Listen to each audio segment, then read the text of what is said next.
Buenos días, ¿cómo estás? Hola, ¿qué tal? Buenos días. Bien. Pues aquí estamos con Vicent Roland y en esta mañana, en esta entrevista, queremos abordar el tema de los círculos restaurativos, las prácticas restaurativas. Y lo primero de todo, me gustaría que en 2 minutos nos pudieras contar quién eres y cómo llegaste a este tema. Bueno, pues mira, yo estudié hace un porrón de años psicología y educativa y siempre me he dedicado al mundo de la educación como maestro en educación infantil, en primaria, luego en secundaria. Bueno, eso ha sido mi dedicación como maestro, como psicólogo y en cierto momento pues descubrí o me ayudaron a descubrir la mediación escolar y me interesé por la resolución de conflictos. Estudié un máster en esos temas de resolución de conflictos y, con el tiempo, con un poco de ayuda, pues aprendí sobre los círculos restaurativos y me empezó a apasionar todo el tema de la justicia restaurativa y las prácticas restaurativas y en eso estamos. Muy bien. Y este interés que te llevó a los círculos restaurativos en la escuela, ¿has visto si aparte del ámbito de la escuela, en otros ámbitos también es aplicable? Oh, desde luego, desde luego. O sea, realmente la primera persona que me habló de los ciclos restaurativos, Dominic Barter, pues él lo venía utilizando para conflictos comunitarios, para apoyar el tratar pequeños delitos. No, yo creo que en cualquier situación en la que conviven personas, pues es posible. Y cuando hablamos del mundo escolar, pues no solo a los alumnos. Ayer me comentaba un compañero de un conflicto en un comedor escolar entre la persona que gestiona el comedor y unas profesoras de apoyo que también quedan en el momento del comedor y cómo habían surgido disparidades de criterios. O sea, no, yo diría, donde hay personas, pues se pueden utilizar esos ciclos restaurativos donde hay Vale, personas que quieren hablar de sus conflictos. ujú. Has mencionado a Dominique Barter y nos puedes comentar brevemente también de dónde surge, quién es él y cómo comienza. Bueno, hasta donde yo sé, él es un formador de comunicación no violenta, o sea, una persona experta en comunicación no violenta. Es un señor inglés que vive en Brasil, en Río, y entonces él, pues a través de la comunicación no violenta y de sus reflexiones sobre la vida en las favelas, pues él ve que hay muchos conflictos y busca sistemas para poder establecer o restablecer el diálogo entre las personas una vez que se ha roto. Y a través de sucesivas pruebas, pues va llegando a un sistema al que él denomina círculos restaurativos. Vale. ¿Y qué diferencia hay entre el término círculo restaurativo y justicia restaurativa? Hombre, la justicia restaurativa es como la madre, ¿no? Es como la filosofía inspiradora. Es una filosofía o es una forma de ver la justicia. O sea, digamos que la justicia se plantea como qué hacemos cuando de algún modo las necesidades de una persona no se ven satisfechas o cuando alguien ha dañado a otra persona.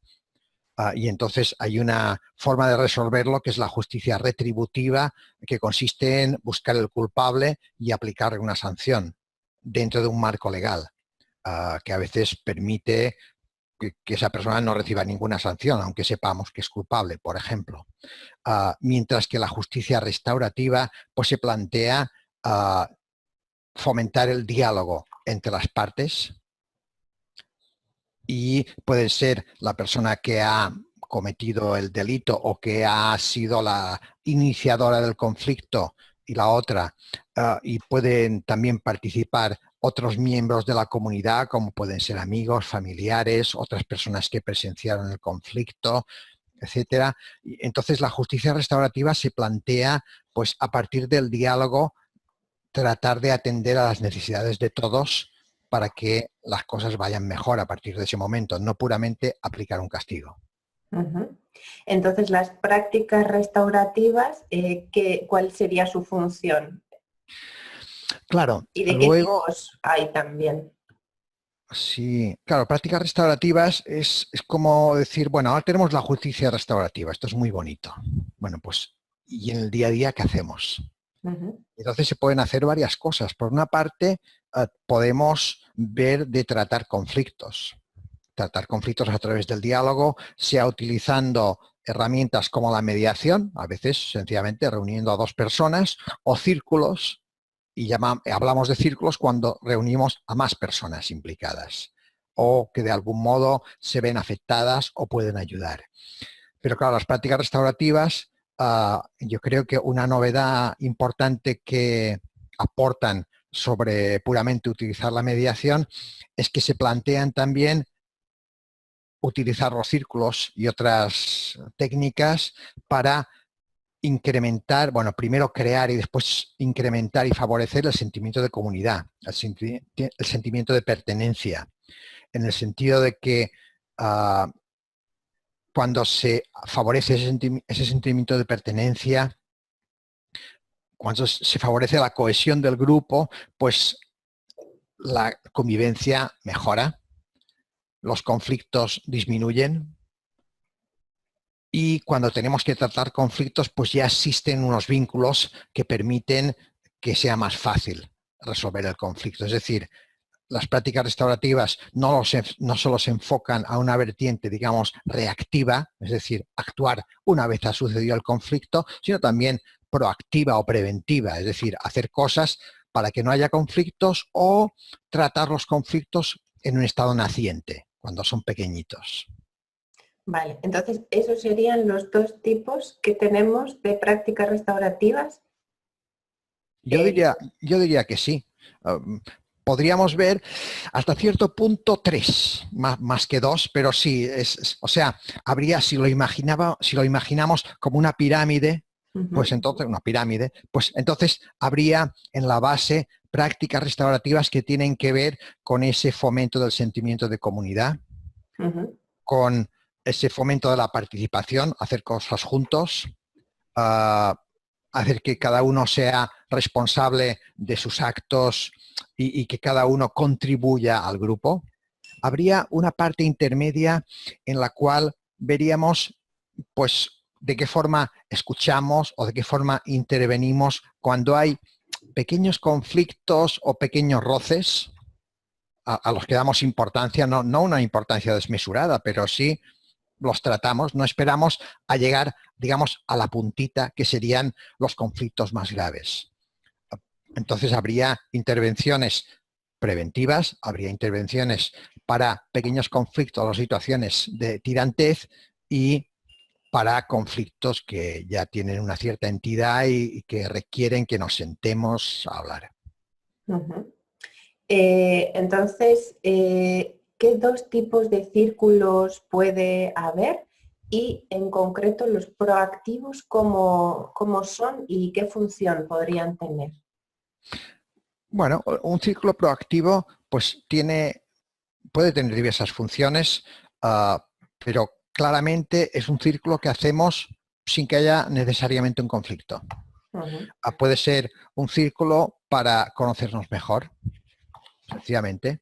O sea, puede ser un círculo con una sola pregunta que vayamos haciendo en diferentes días o en diferentes momentos y las preguntas pueden ser desde preguntas que comprometen muy poco a algo que te gusta para comer o una buena película que has visto últimamente, a preguntas pues que te pueden implicar un poco más, como algo que te gustaría conseguir esta semana, algo que has aprendido esta semana o más, o sea, sobre, no sé, sobre valores que uno puede tener, algo que valoras en las otras personas, una cualidad que te gustaría tener, etcétera. Bueno, o sea, pueden ser círculos con una sola pregunta.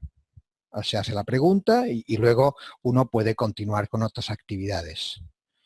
O pueden ser círculos ya con más elaborados, con más preguntas, en los cuales, pues, yo qué sé, pues se puede, yendo al mundo escolar, que es el que más conozco, pero que claramente se puede trasplantar a otros mundos, pues puede ser que hablemos con los alumnos sobre cómo nos gustaría que fuese el patio de la escuela, es decir, como pidiendo su participación o, o reflexionando sobre qué comportamientos deberíamos tener en el patio o sobre valores, que es para mí la amistad, cómo podríamos ser más amigos en este grupo.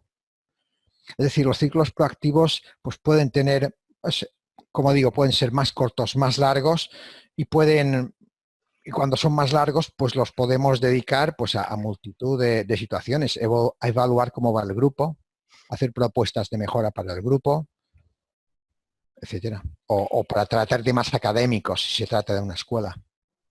¿Y hay alguna periodicidad recomendada que se suela usar o cada centro, cada grupo decide esa periodicidad? En tu Yo experiencia, ¿cómo creo, se suele plantear? pues yo creo que los ciclos breves con una sola pregunta, pues son ciclos para hacer diariamente, al menos una vez al día. Por ejemplo, al empezar el día, un grupo, pues se reúne y puede ser, eso es la típica pregunta como para saber cómo hemos llegado hoy o para saber qué pasó el fin de semana, no sé, algo que me gustó del fin de semana. Mientras que círculos más largos, pues normalmente ya son bastante más espaciados. O sea, podemos hablar de varias veces al mes, tal vez, pero no, obviamente, cada día, en principio, excepto que sea un grupo que realmente trabaje de esa forma. Si no, pues uno, normalmente hay otras ocupaciones, pero sí, varias veces al mes uno puede encontrar situaciones en las cuales se pueden como sentar los miembros del grupo en sillas y sin nada en medio del círculo, o sea, formando un círculo y sin nada en medio y dedicar pues media hora, una hora a hablar de un tema. Vale. ¿A qué ayuda y en qué contribuye la existencia de estos círculos proactivos en organizaciones, en escuelas, en quien quiera aplicarlo? Hombre, que yo creo que cualquier decisión que se toma colegiada, en la cual cada cual ha podido decir qué pensaba, pues es una decisión que tiene mucho más valor. Y cuando digo decisión, pues es cualquier afirmación que se haga. Si yo a un grupo de mis alumnos les digo, tenéis que ser amigos, pues eso tiene un efecto normalmente bajo. Si entre ellos dicen, si fuésemos más amigos, entonces todos estaríamos más cómodos y yo propongo tal cosa, pues entonces eso tiene un efecto mucho más potente, realmente. Y es mucho más fácil que los alumnos, y claro, me voy refiriendo todo el tiempo a los alumnos y yo pido que se traduzca a otros contextos, pero es más fácil que de esa forma los alumnos o los profesores, si ellos han participado en ese diálogo, pues lo vean como suyo. Uh-huh. En cambio, yo veo a veces que se dan talleres sobre uso del teléfono móvil, por ejemplo. Para mí es mucho más valioso que se exponga en el grupo qué cosas estamos haciendo bien, qué cosas necesitamos mejorar, qué cosas yo me propongo hacer, antes que alguien diga, pues fijaos, tenéis que hacer esto, si hacéis esto mal, pues va a pasar esto. No me creo que funcione. En cambio, lo otro, yo he visto como que es uno cuando cada uno verbaliza su posición, es mucho más fácil que se tome en serio después realmente aplicar lo que él ha dicho o lo que el grupo ha sugerido que se haga. Uh-huh. Vale, y teniendo un poco claro el círculo proactivo, en contraposición o conjuntamente, ¿cómo sería el otro tipo de círculo, el restaurativo? Bueno, yo creo que en círculos reactivos yo distinguiría al menos dos tipos. Un tipo en el cual hablamos de una situación que está afectando a todo el grupo Estamos y hablando otro, de restaurativo, ¿no? del... Sí, sí. Sin embargo, el círculo restaurativo propiamente bueno, cuando hablo de restaurativo me refiero más al que utiliza Dominic Barter. Y entonces, o sea, veo importante distinguir y utilizar una metodología diferente. Cuando hay un conflicto de grupo, por ejemplo, en este grupo hay mucho ruido. En este grupo parece que dejamos muchos papeles en el suelo. En ese grupo parece que, etcétera, que cuando una persona ha actuado respecto a otra. Ujú. Entonces, claro, si una persona ha actuado respecto a otra, pues habrá que reunir a estas dos personas y tal vez a otras, pero puede haber algunas personas del grupo que no estén involucradas para nada. Y vamos a hablar de lo que pasó ese día. Ujú. Mientras que si hablamos del grupo como tal, o sea, con alguna situación a mejorar en el grupo, pues, bueno, utilizaríamos una metodología un poco diferente. Yo veo importante conflictos de grupo, conflictos entre dos personas que afectan al grupo. Vale, entonces, pero siempre dentro de la parte restaurativa, ¿no? Entonces, ¿para qué tipo de situaciones y cuál es el procedimiento que se utiliza normalmente dentro de los círculos restaurativos? Bien, entonces, por ejemplo, pongamos la situación que he mencionado hace un rato. La jefe de estudios de ese centro le dice a un facilitador de círculos, le comenta que hay un conflicto en el comedor particularmente entre la persona que coordina el comedor y varias profesoras, 3 profesoras en ese caso, que también ayudan en ese comedor. Y le explica que un día determinado, pues una de las profesoras estaba diciendo a una alumna que estaba comiendo, le estaba diciendo no puedes hacer esto, lo que sea, y vino la coordinadora del comedor y la desautorizó. Y a partir de aquí, pues hubo unos roces importantes. O sea, aquí ¿qué tendríamos? Tendríamos la jefe de estudios está pidiendo que se haga algo. Y el procedimiento que seguiríamos, ¿te parece bien que lo explique ahora? Sí, por favor. En ese caso, para mí, claramente es un círculo en el que hay, en la terminología de Dominic, un autor y un receptor.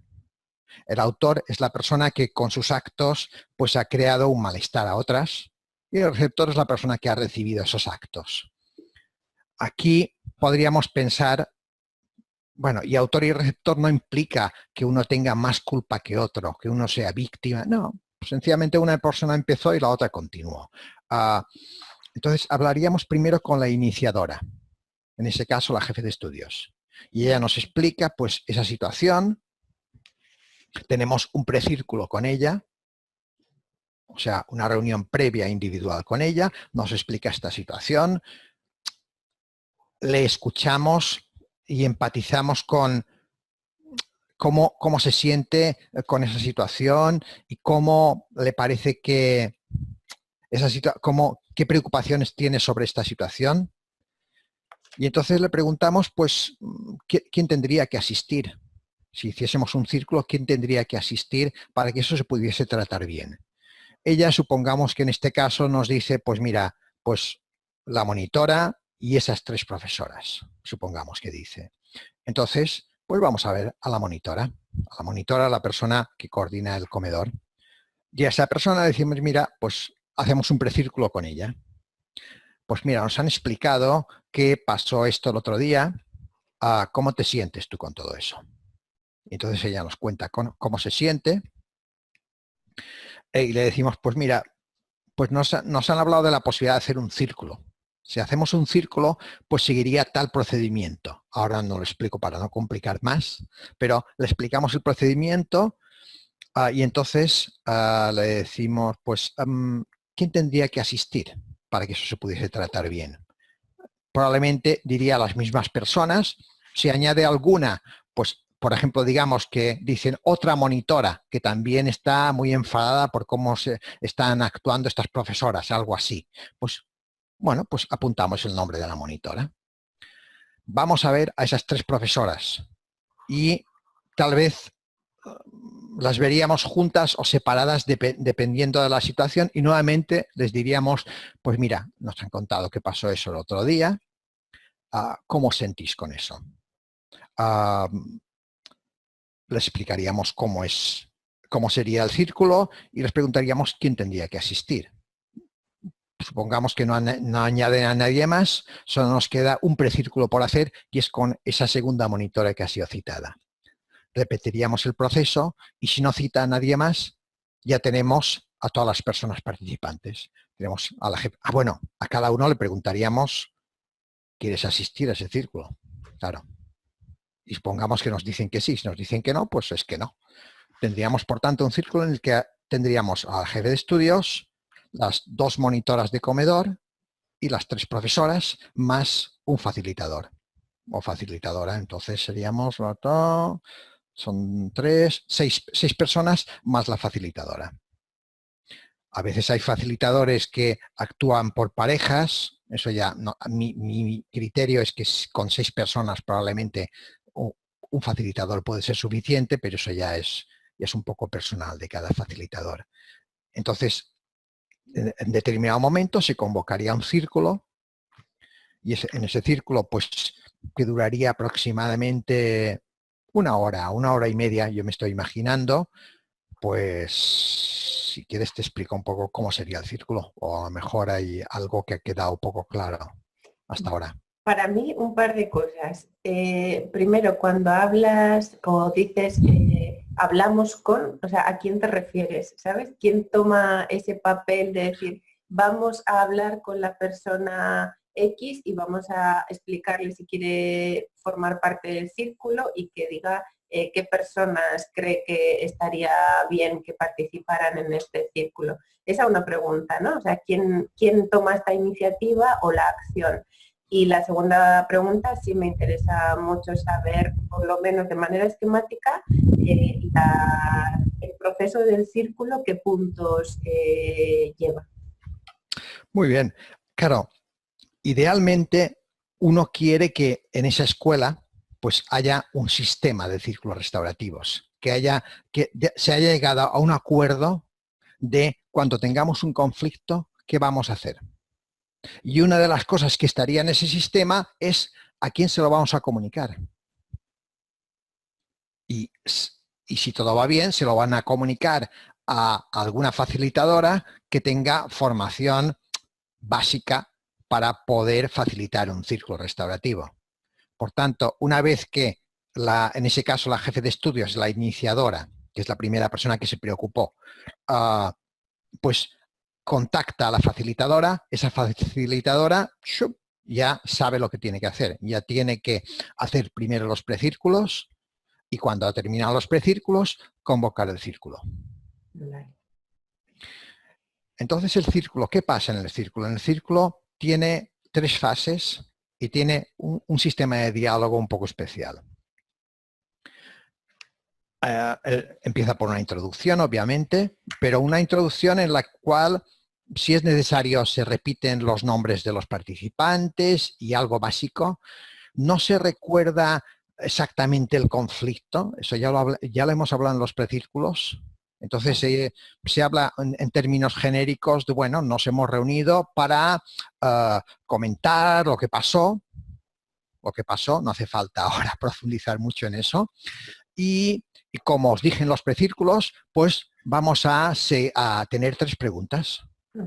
Esas 3 preguntas, una se refiere al momento presente, otra al pasado y la última al futuro.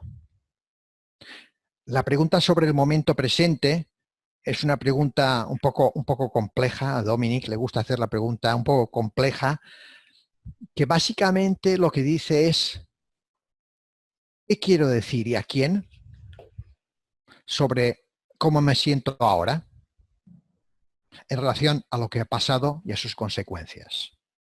O sea, ¿cómo me siento ahora con lo que pasó y con lo que después ha pasado? Una persona del círculo contestará. Yo diría que aquella que quiera empezar, y si nadie empieza, pues yo voy a pedir que empiece la persona que vea más alterada. si hay alguna alterada, porque parece que es la que tiene más necesidad de hablar. Y cuando esa persona hable, por ejemplo, diga, es que ya estoy cansada, supongamos que es la monitora del comedor, ya estoy cansada de ver cómo tratan a los niños. Pues entonces yo me voy a dirigir hacia una de las educadoras y le voy a preguntar, ¿qué has entendido? Entonces ella va a decir lo que ha entendido y yo le voy a preguntar a la monitora en ese caso, ¿es eso lo que querías que entendiese? Si me dice sí, le digo alguna cosa más. Si me dice no, pues otra persona habla. Hasta que todo el mundo ha podido hablar. No necesariamente todo el mundo va a hablar, pero tiene que poder hablar. Por tanto, hay una primera pregunta sobre el presente y hay ese tipo de diálogo. Una persona habla, otra dice lo que ha entendido y la primera dice si es eso lo que quería que entendiese. Segunda pregunta. Vuelve a ser ¿qué quieres decir y a quién? Sobre lo que tú pensabas o querías conseguir en el momento en que decidiste actuar. Es una pregunta nuevamente un poco compleja que quiere decir, cuando tú actuaste, ¿cuál era tu intención? ¿Qué era lo que tú realmente querías? Y entonces, supongamos, una dirá, hombre, yo quiero que esta alumna se porte bien, porque si no le ponemos unos límites, pues... Y entonces, si dice esto una de las educadoras, le preguntaré pues a la monitora o a alguna de las monitoras qué has entendido, para ver, para que realmente haya un flujo de información, no solo que la gente se exprese, sino que también pues escuche. Así, pues, hasta que todo el mundo haya podido hablar y pasaremos a la tercera pregunta. La tercera pregunta sobre el futuro es, ¿qué te gustaría que pase a partir de ahora? Y que se bifurca en dos. ¿Qué puedes ofrecer? ¿Qué quieres pedir? O, por ejemplo, yo quiero pedir que cuando yo le diga algo a un alumno, pues no se me contradiga y en todo caso se me diga después que esto habría que hablarlo, por decirlo de alguna manera. Bueno, yo quiero pedir esto, entonces yo le pediría ¿y a quién se lo pides esto? Hombre, eso se lo pido a la monitora. Muy bien. Es algo que puedes hacer. O sea, si se pide, hay que preguntar a la otra persona si realmente puede hacerlo. Es algo que puedes hacer. Y, por ejemplo, digamos, sí, pero. Pues concrétame ese pero. Bueno, pues entonces, a ver si nos lo imaginamos. Lo que estáis diciendo es que si, por ejemplo, tú corriges a tal alumna y tú ves y no te gusta, pues en ese momento no dirás nada, pero después, al terminar, pues en un momento tú le pedías para hablar con ella. ¿Es eso lo que acordamos? Pues son. Y se va poniendo por escrito los acuerdos. Cuando los tenemos, pues... disculpa, cuando tenemos los acuerdos, pues entonces a veces uno puede decir, bueno, pues me voy un momento a pasarlos en limpio para dejarlos a ellos hablar. Esto sería una posibilidad. Y la otra es sencillamente pues sacar fotocopias rápidamente. Pero un poco la idea es que hemos dado esas oportunidades o hemos favorecido el diálogo entre ellos y probablemente a estas alturas pues la tensión ha bajado. Una vez cerramos el círculo, pues convocamos el postcírculo. Es decir, una sesión de revisión en la cual no se preguntará tanto ¿has cumplido lo que dijiste? Como cómo se siente cada uno de nosotros con los acuerdos y sus consecuencias. De forma que cada uno pueda decir si ya está la situación resuelta a un nivel suficiente o si tenemos que todavía añadir algo más. De momento. Me imagino entonces que en esa parte del post-círculo, dentro del momento del círculo en sí, se acuerda en qué momento nos vamos a reunir, ¿no? Como en sociocracia, en qué momento nos vamos a reunir para evaluar y ver cómo está la situación, ¿no? O sea, para que la gente tenga clara que ahí no ha terminado, sino que habrá un encuentro futuro ya predeterminado y al que las personas se comprometen a asistir, ¿no? Claro, y estamos hablando habitualmente de 2 o 3 semanas. O sea, Claro. es como para dar tiempo a que se hayan podido aplicar los acuerdos ah, y que no haya pasado demasiado tiempo. Ujú. Sí, Dominic, él pone el límite en cuando haya habido tiempo de hacer las cosas, porque él utiliza bastante el ejemplo de un joven que ha pintado en un muro. Y entonces tal vez uno de los acuerdos es que pinte y hay que darle tiempo para que compres la pintura, etcétera. ¿Y Ujú. cuándo podría estar esto pintado? Tal día, pues a partir de ese día, 2 días más se puede hacer el postcírculo. Ujú.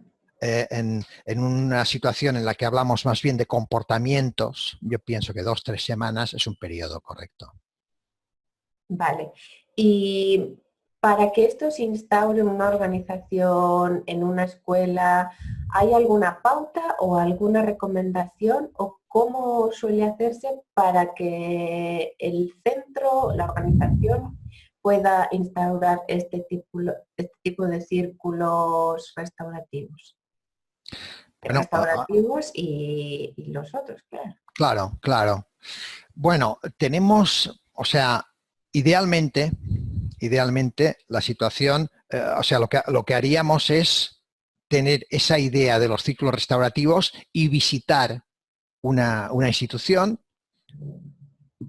y hablar con la gente que tiene de algún modo algo que decir sobre cómo se hacen las cosas en esa situación. Es decir, hablaríamos con la gente que tiene el poder para en un momento dado ayudar o boicotear una forma de resolver los conflictos. Y a veces el poder lo puede tener un conserje, o sea, lo puede tener cualquier persona. Es aquella persona que en un centro educativo puede ser la persona que está en el bar. No sé, no sabemos. Se trata de hablarlo con las diferentes personas para llegar a un acuerdo sobre la utilización de ese tipo de forma de resolver los conflictos. No es muy fácil. No es muy fácil. Por eso, cuando hacemos el círculo, el precírculo, pues volvemos a explicar en qué consistiría el círculo y todo eso, porque muchas veces lo hacemos en situaciones en las cuales no se ha hecho todo ese proceso previo. Sencillamente se actúa cuando hay un conflicto. Pero bueno, si una organización quiere tener esto, pues claro, en primer lugar hay que ver que la gente esté de acuerdo, o al menos no esté en desacuerdo con que se utilice este sistema. Luego, pues habría que ver, pues, de qué forma se daría a conocer a todo el mundo que pueden pedir ese tipo de solución de conflictos. O sea, hay que hacer algún tipo de difusión, dime. ¿A todo el mundo te refieres profesorado o también alumnado? Por ejemplo, en el caso de un centro. En una organización está más o menos claro, pero en un centro escolar, esa difusión de que esto existe se hace tanto al alumnado como al profesorado Y a las familias. y a las familias, ¿vale? Claro, la difusión habría que hacerla a todo el mundo. Todo el mundo tiene que saberlo porque de otro modo nos encontraríamos con sorpresas. Ya. O sea, gente que dice, ¿por qué están haciendo esto? Quejas, incluso tanto de profesorado que puede decir yo no estoy de acuerdo porque aquí lo que hay que hacer es castigar y ya está, no hagamos nada más, como familias que dicen, no, a mi hijo nada de mediación, que castiguen al otro. Entonces, hay que haberlo hablado. Luego hay que tener facilitadores. O sea, porque tú puedes tener todo eso muy bien, pero necesitas poder llamar a alguien. Y mejor si es de la organización, alguien que sepa que ante un conflicto es interesante hacer precírculos, cómo hacemos estos precírculos, cómo se hace el círculo y cómo se hace el postcírculo. O sea, una persona que sepa hacer eso, ateniéndose a los principios restaurativos, claro, es decir, que esa persona no es la que dirá, no, yo creo que tú tienes razón y entonces lo mejor que tenéis que hacer es tú haces esto, que sería lo contrario de restaurativo eso. Pues, o sea, tenemos que hablar con todo el mundo sobre todo con la gente que toma decisiones, hay que hacer difusión, hay que buscar personas para hacer de facilitadores, hay que tener un espacio, no vamos a hacerlo en la calle, hay que tener un espacio para hacerlo y al fin tenemos que tener también un sistema para que la gente pueda pedirlo, sea con un buzón, sea por correo electrónico, sea rellenando una hoja, como sea, para que alguien lo vea y decida emprender, digamos, o empezar el proceso del círculo. Todo eso habría que hacer. Perfecto. Y una cosita más. Experiencias, buenas prácticas, si nos puedes contar ya esto en la realidad. ¿Está, todavía no está, está en curso, está en algunos sitios, dentro de tu experiencia? Bueno, en mi experiencia, pues veamos. Yo mi experiencia sobre todo es de círculos aislados. Es decir, que, por ejemplo, esta persona que comentaba que tiene ese conflicto en el comedor, pues en principio no tiene la aspiración de tener un sistema. Lo que quiere es resolver el problema del comedor.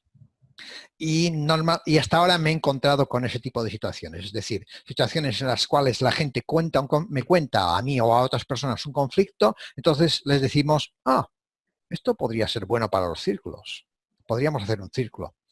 Y entonces, o sea, lo veo más así de momento que constituyendo un sistema en el que esos círculos se apliquen continuamente. Esto es una cosa. Luego, y los círculos funcionan. Mi experiencia es que suelen funcionar. Y una cosa importante es, bueno, veamos, suelen funcionar. Normalmente, como ocurre con la mediación, funcionan más fácilmente con las personas cuanto más jóvenes son. Y cuanto mayores son las personas, cuando son adultos, normalmente todo se vuelve mucho más complicado. Porque los niños, los jóvenes, habitualmente sencillamente cuando su postura es escuchada y escuchan la del otro, pues suelen encontrar formas de solucionarlo, mientras que con los adultos suele ser bastante más complicado. Esto hay que tenerlo en cuenta. Es decir, que si, por ejemplo, si se hace en una escuela cuando participan padres, madres, pues es mucho más complicado resolverlo que si solo participan alumnos. Ahora, que tienes que incluirlos porque de otro modo el alumno irá a su casa y ahí el problema volverá a empezar. Le digan, habéis hecho una mediación o habéis hecho un círculo, esto no puede ser, voy a ir porque el adulto tiene más cosas en la cabeza. Esto es una cosa. Y otra cosa importante, yo creo, es que el resultado del círculo lo sabemos en el postcírculo. Es decir, que a veces el círculo puede ser tormentoso, pero eso no quiere decir que no vaya bien. O sea, lo que veremos es si después de pasado un tiempo, pues ya las cosas están bien. Yo he vivido algún círculo que cuando estaba dentro, no muchos, pero a veces cuando estaba dentro pensaba esto no está funcionando, pero realmente el problema se terminó. O sea que cuando salieron de la sala, pues se fueron hablando y bien.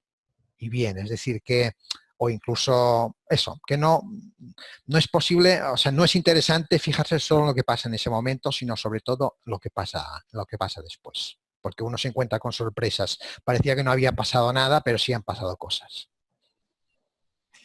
Pues de lo que estás diciendo me parecería súper interesante. No sé si ya existe, pero sobre todo poder compartir estas experiencias, ¿no? O sea, tener un lugar donde se compartan buenas prácticas, donde se sistematice o se cuenten los casos, tanto para las personas que ya están en ello, ver otras personas, círculos, escuelas o grupos que lo estén practicando, como quien quiera empezar y sea como ese impulso de decir, bueno, pues a esta gente le está funcionando, ¿no?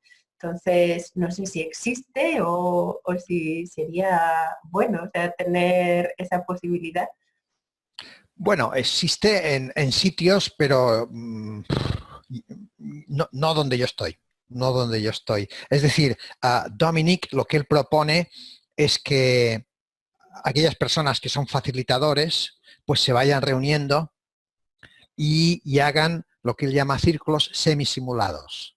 Es decir, círculos en los que una de las personas realmente explica un conflicto real que está teniendo y se eligen entre los participantes pues, a personas que ocupen los diferentes roles de las otras personas.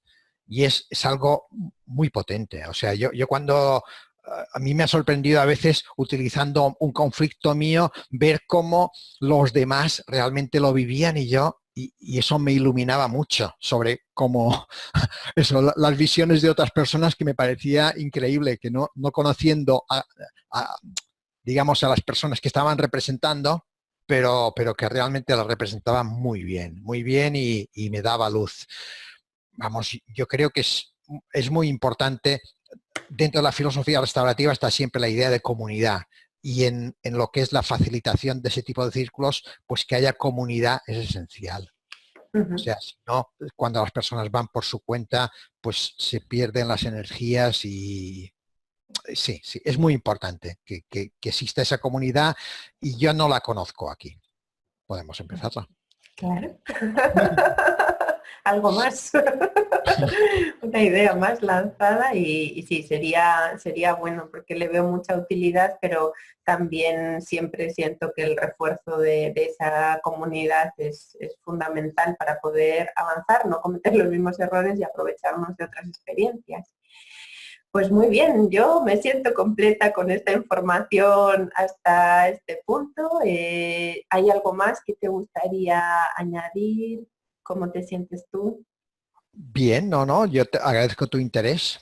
Agradezco tu interés. Yo es el tema de los círculos tanto proactivos como los círculos restaurativos es un tema que realmente me llega mucho y no sé, me ha gustado que te pudiese interesar.